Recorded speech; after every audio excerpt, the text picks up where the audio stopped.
The following episode is based on publicly available sources and is intended for educational purposes only. It includes details of violence and may not be suitable for all listeners.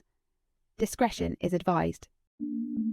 What if the person you trusted most, your husband, the father of your children, was hiding a monstrous secret behind a warm smile and a steady job? In one of the most haunting family murders in recent history, Christopher Watts shattered the illusion of a perfect life overnight. In every crime, there's the story you hear and the truth buried beneath it. You're listening to The Case Room, where we dive deep into true crime stories from around the world, one case at a time. Episode 6, The Monster in the Mirror, the Chris Watts case.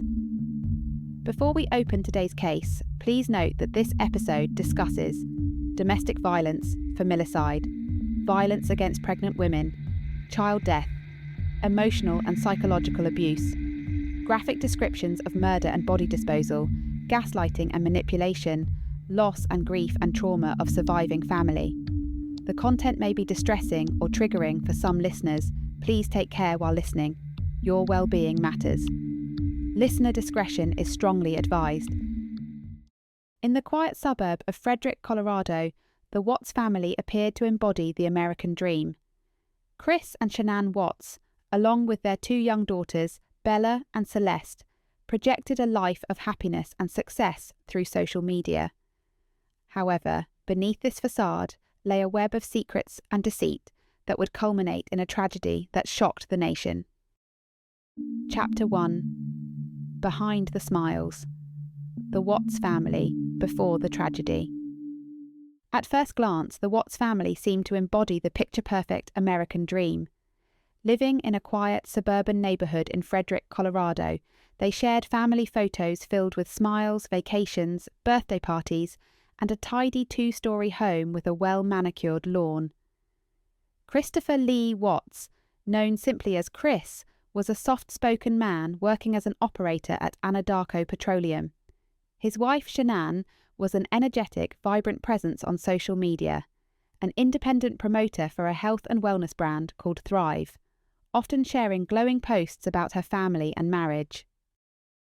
Shanann was born in 1984 in New Jersey. She had faced hardship in her life, including a battle with lupus and financial struggles, but she often credited Chris with bringing stability and support into her world. The couple married in 2012 in North Carolina and eventually settled in Colorado, where they raised their two young daughters, Bella, 4, and Celeste, 3. The girls were the centre of Shanann's universe, their lives often featured in Facebook videos filled with laughter, singing, and bedtime stories. Chris, meanwhile, came across as the introverted counterpart to Shanann's outgoing personality. Friends and neighbours described him as reserved but attentive. In family videos, he appeared affectionate and patient with his daughters, offering piggyback rides and quiet smiles. But beneath the surface of the Watts' idyllic life, things were beginning to unravel. Financial strain loomed large over the family. By mid-2018, they were dealing with a looming bankruptcy and tens of thousands of dollars in debt. Their house had been listed for foreclosure, and while Shanann continued to post publicly about how much she adored Chris, her private messages to friends hinted at a different reality, one where she was growing increasingly anxious about his emotional distance.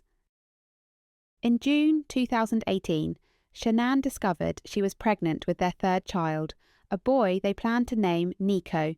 She was thrilled. Chris, on the other hand, appeared oddly indifferent, even cold.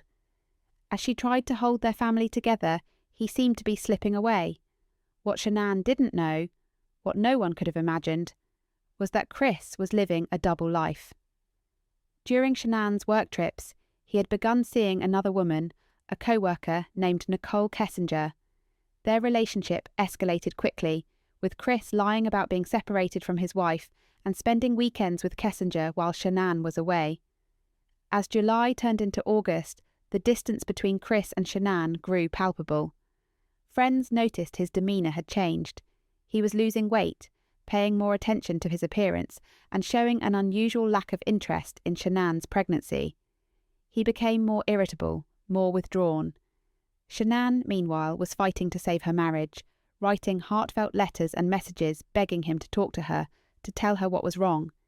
She had no idea just how catastrophic the answers would be. The Watts story wasn't one of sudden violence. It was a slow burn, hidden beneath filtered images and cheerful updates. The cracks were subtle, but in hindsight, they were unmistakable, and the smiling family that once looked so enviable was headed toward an unthinkable collapse. Chapter 2. The Disappearance.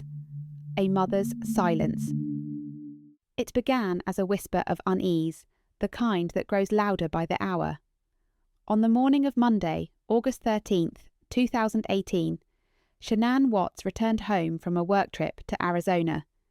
It was just after 2 a.m. when her friend and colleague Nicole Utoft Atkinson dropped her off at her Frederick, Colorado home. Shanann, then 15 weeks pregnant, had seemed tired but normal during the trip. Tired from travel, maybe a little stressed from the tension in her marriage, but no one imagined what the next 24 hours would bring. By 9 a.m. that same morning, Nicole's unease had turned into concern. Shanann had missed a scheduled OB/GYN appointment, something wildly out of character for the conscientious, hyper-organised mother of two. She also wasn't answering calls or texts. Nicole, growing increasingly worried, drove back to the Watts home and knocked on the door. No answer. She called Chris. He was at work, he said.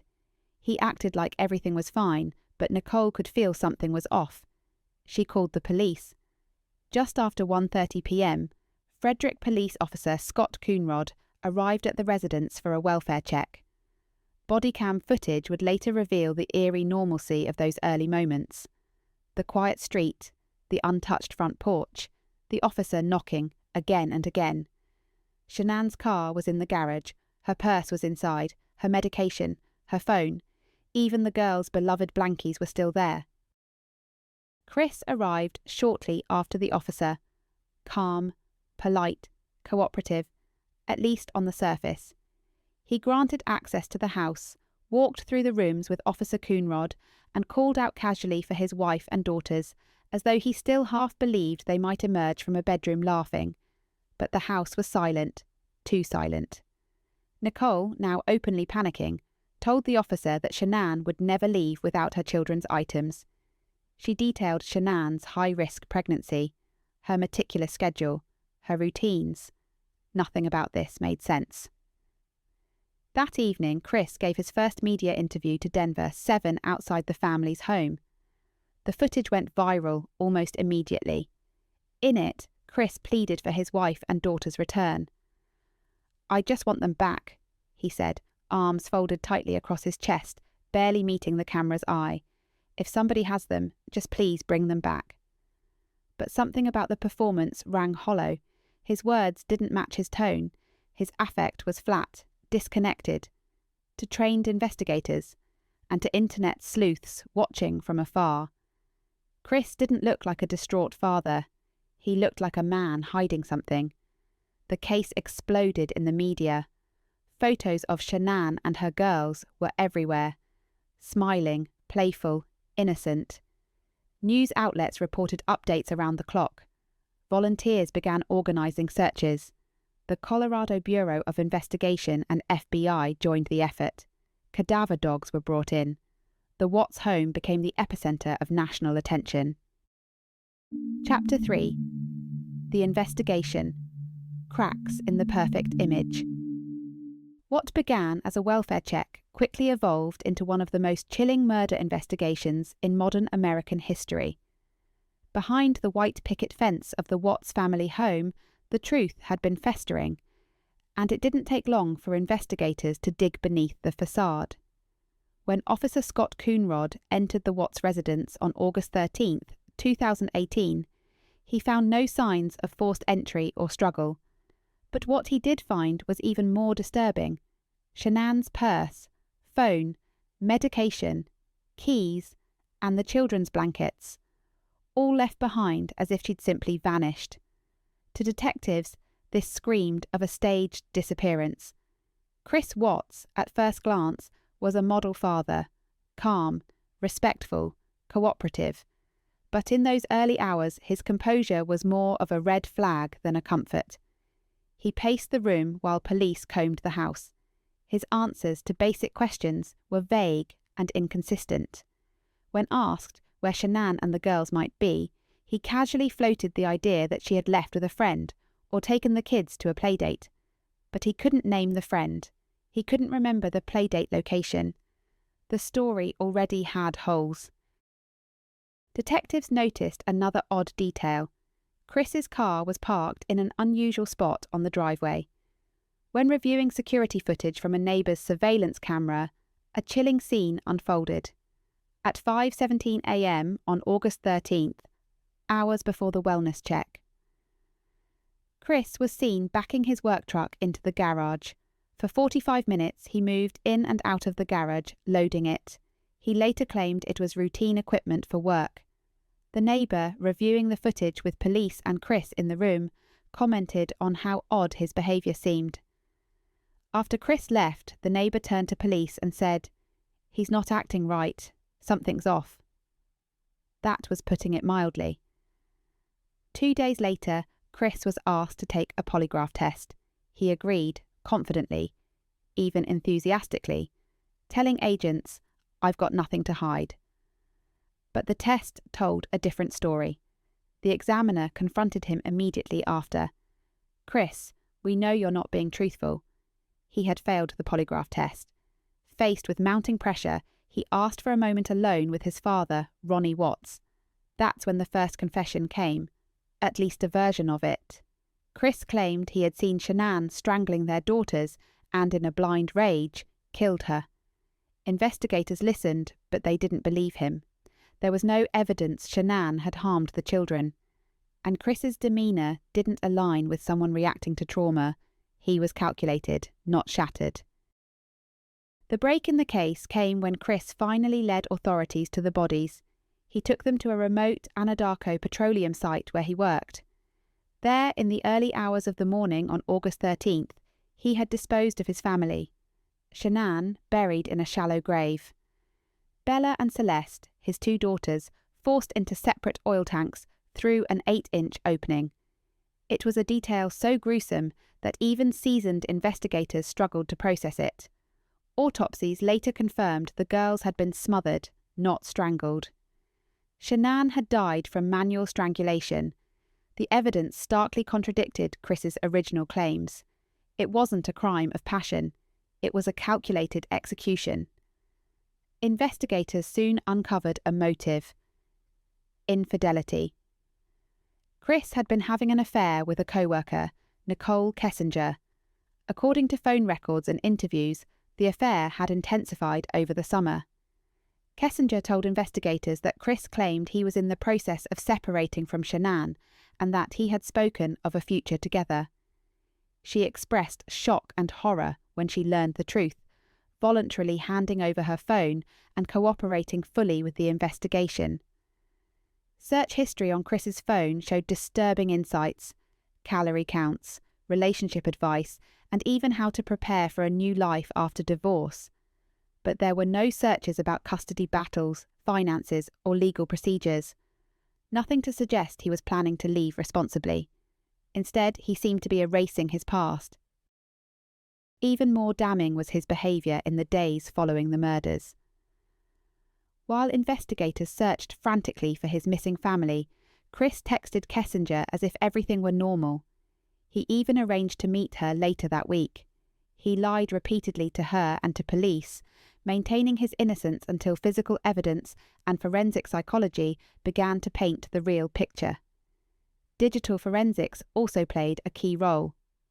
Shanann's phone revealed text messages sent to friends and family that painted a portrait of a deteriorating marriage.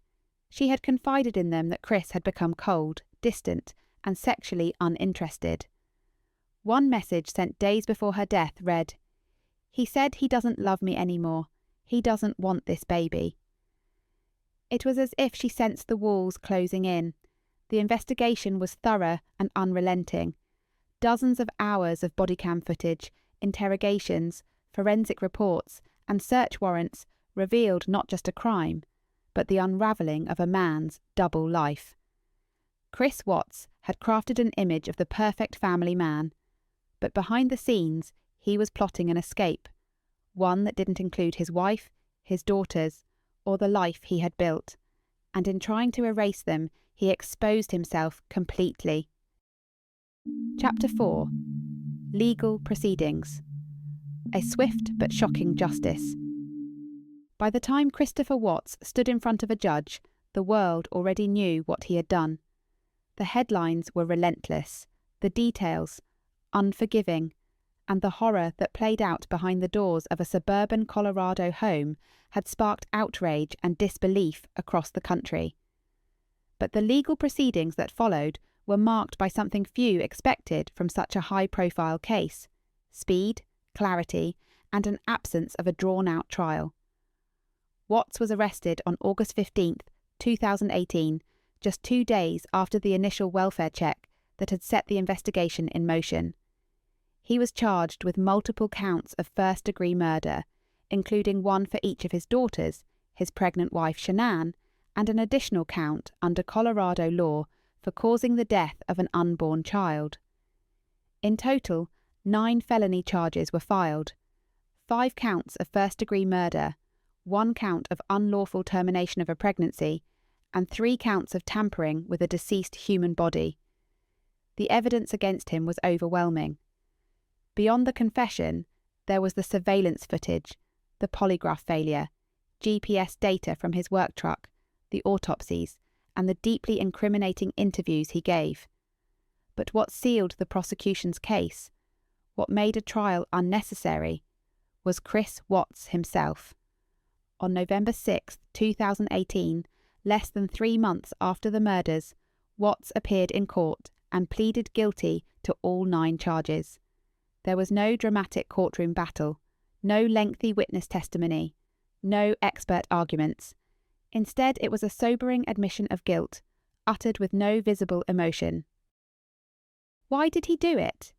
One reason loomed large: to avoid the death penalty. Shanann's family had been consulted by prosecutors, and in a remarkable show of restraint, they supported the deal.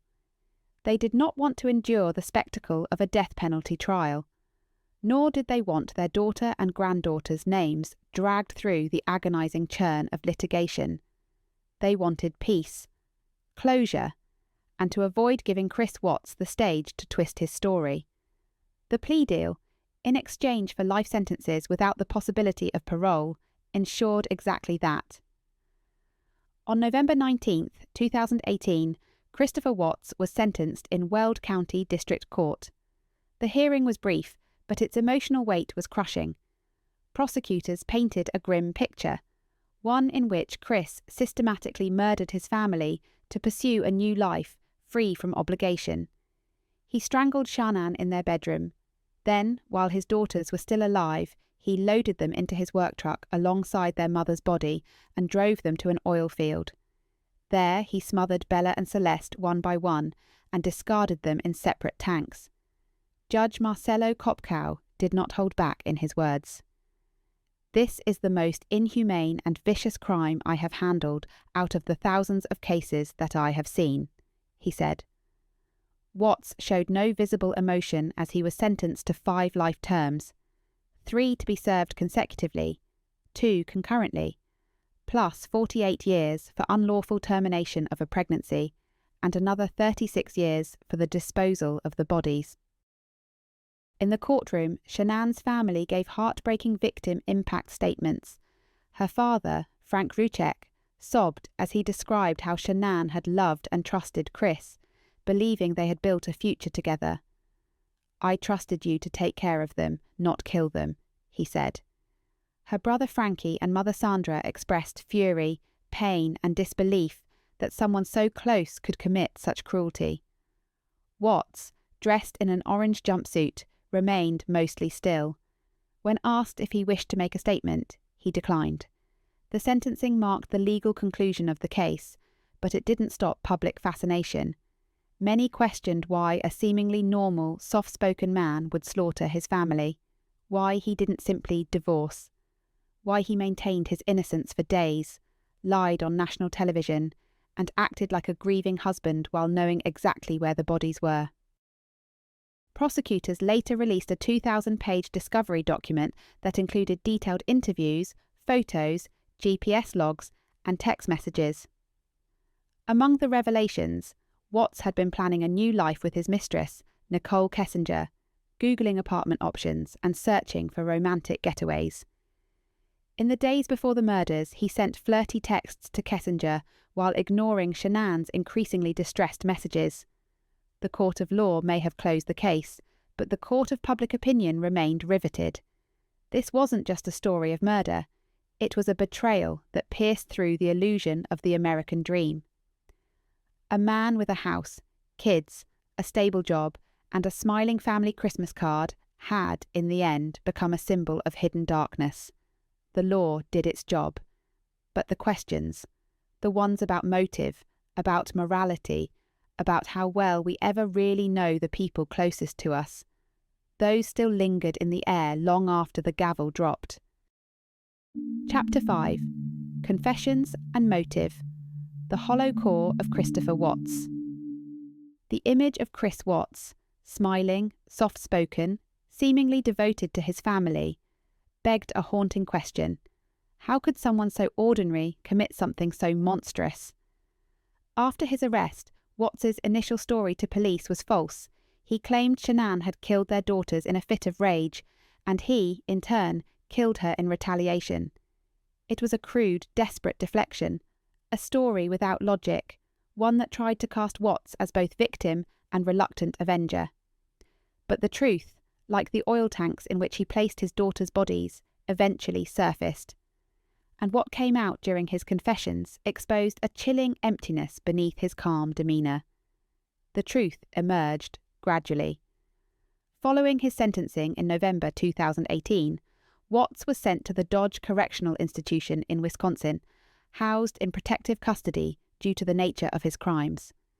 There he sat down for a 5-hour confession with FBI agents, the Colorado Bureau of Investigation, and local authorities in February 2019. He had nothing left to gain, no plea to strike, no sentence to reduce. This time he spoke not to negotiate, but simply because they asked. What he revealed was even more disturbing than previously known. Watts admitted that Shanann had returned from a business trip around 2 a.m. on August 13, 2018. They talked, argued.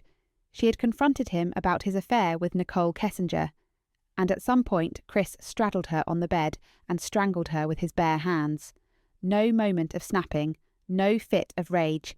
He claimed he felt a shame or hatred, a detachment. He later said he was in a trance-like state, but it didn't end there.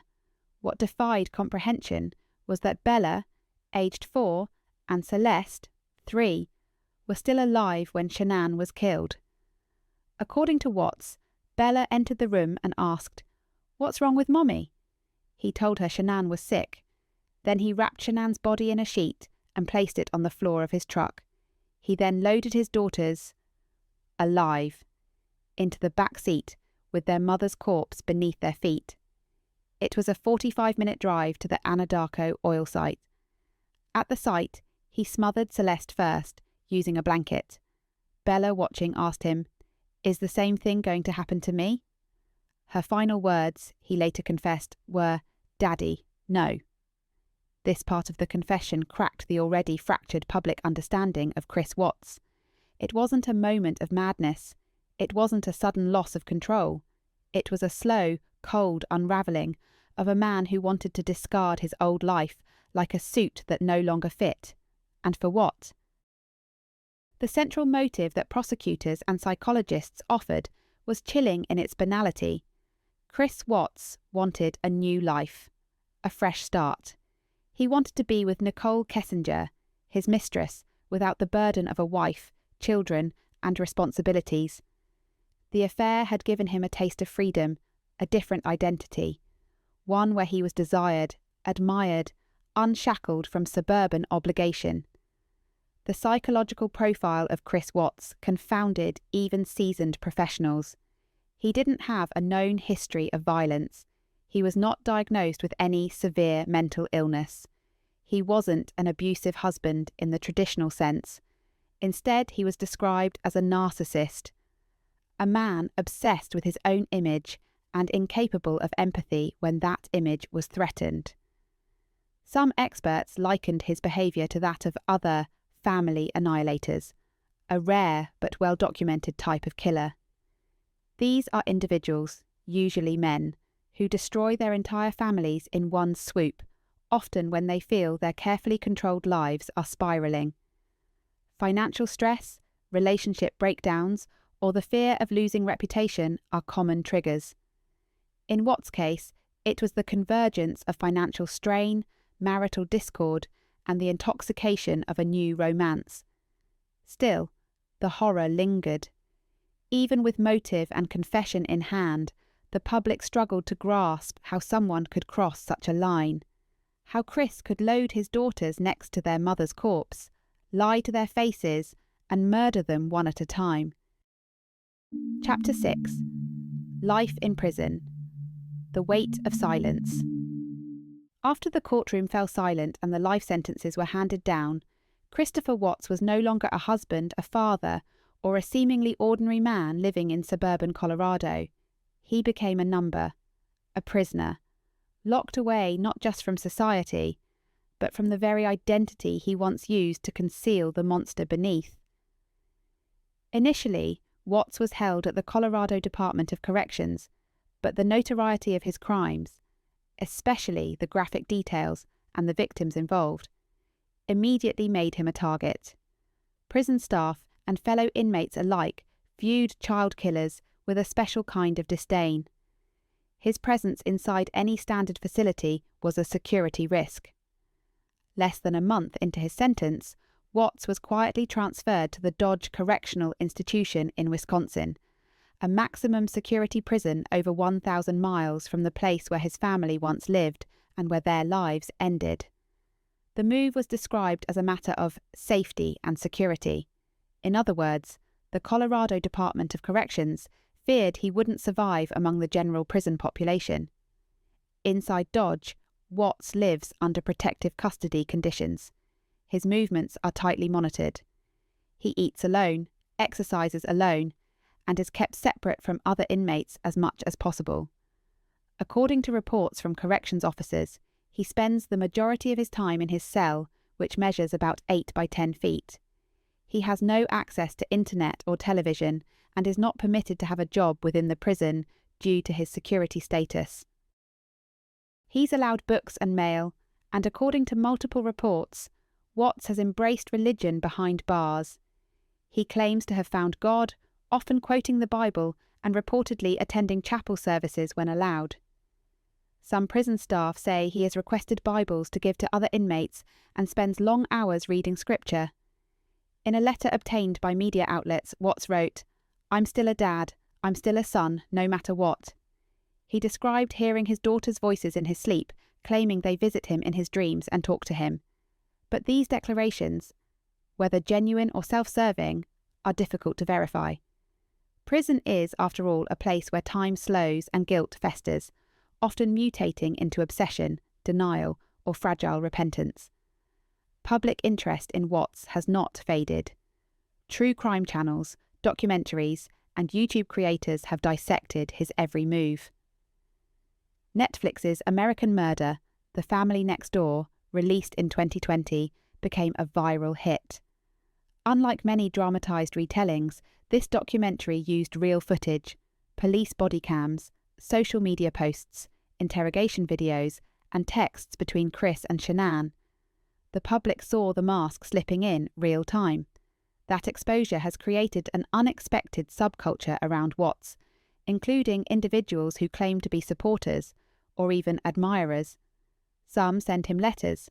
A few have declared romantic interest. These prison groupies, as they're sometimes called, are not new in high-profile murder cases, but the attention given to Watts has disturbed many who followed the case for justice, not spectacle.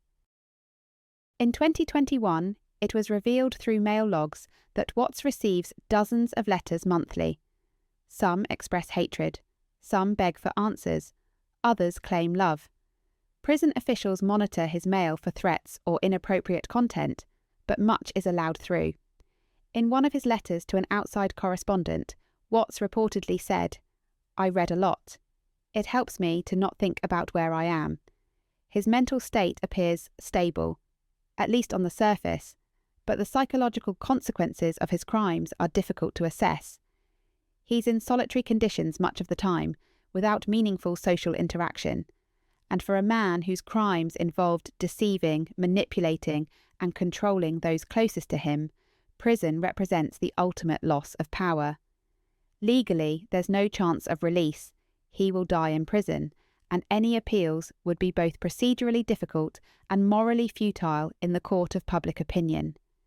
In some ways, Watts's punishment is absolute, but quiet. Unlike cases where convicts appeal relentlessly or proclaim their innocence in interviews, Watts has, by and large, receded into silence. He has not appeared in court since his sentencing. No further statements have been made to the press. His family, the Razucheks and the Watts, have tried to move forward in their own ways, though the pain lingers. For Shanann's family, the wound has never healed. In public statements and victim impact letters, they've made it clear that no amount of prison time could match the horror of losing not one, but 4 lives in a single night. Shanann's parents have advocated for victims' rights and have worked to preserve her memory, especially through her digital legacy on social media. As for the prison system, Watts's name continues to circulate in staff briefings. He's not just another inmate, he's an emblem, a reminder of what human beings are capable of hiding behind a calm smile and a neatly trimmed lawn. No parole hearings, no second chances, just the monotony of days that never change and a future that holds nothing new. In that sterile Wisconsin cell, Christopher Watts now lives a life of endless repetition. The father who killed his children, the husband who murdered his pregnant wife, the man who smiled for the camera while lying to the world. He can change his name, embrace religion, even write love letters, but there is no mask left to wear. Not anymore. Chapter 7. Closing Thoughts. The case of Christopher Watts forces us to confront a chilling truth. Evil doesn't always announce itself. Sometimes it smiles for a Facebook post. Sometimes it works a steady job and hosts backyard barbecues. And sometimes it whispers from behind closed doors, masked by routine and the illusion of normalcy. To outsiders, the Watts family looked picture perfect. Shanann's social media pages showcased a woman who adored her children and believed in her marriage. But what was presented to the world bore little resemblance to the cracks forming behind the scenes. Financial strain, emotional distance, an affair. And then, with horrifying swiftness, a home became a crime scene. A family was erased. His story is now a cautionary tale, a case studied by criminologists, discussed in courtrooms, and remembered by families who see in it the importance of listening for what isn't said. This wasn't just a tragedy. It was a calculated act disguised by calm and committed with devastating cruelty. In this episode, we have examined the facts, the evidence, and the aftermath. But we also remember the people. Shanann, Bella, Celeste, and unborn baby Nico, whose lives mattered and whose stories deserve to be told with dignity. These tragedies remind us that behind the headlines are real people, real consequences, and real pain. Thank you for listening, and remember to subscribe for more true crime.